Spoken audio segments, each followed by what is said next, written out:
बुधवार 7 ऑगस्ट. मुखेल फोड. तिणे म्हणलें, खरे साहेबा, सुण्याचे पेटे खातात ना?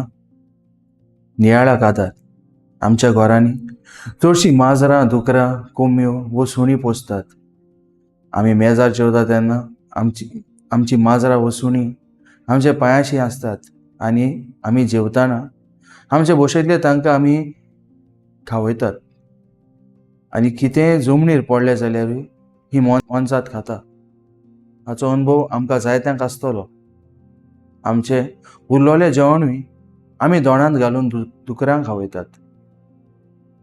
हें आमच्या घरांत घडटा.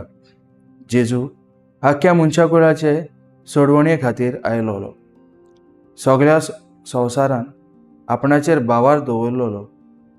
जेजूक जाय आसलो, कित्याक जेजू वाट सोत आनी जियेत म्हूण ताणें परगटलेलें.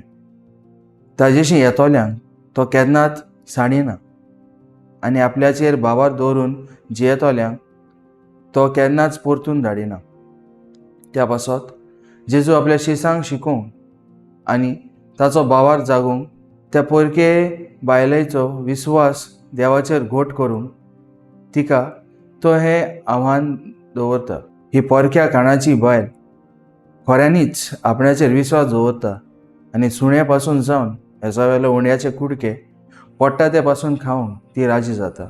देखून जेजूक तिचो भावात मानवता.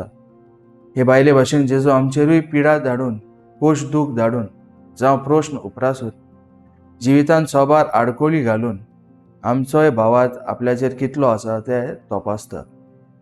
म्हजो थाराव, जिवितांत आडकोळी कोश्ट येतात तेन्ना देवाचेर केन्नाच गुणगुणना जावंक वावुरतलो.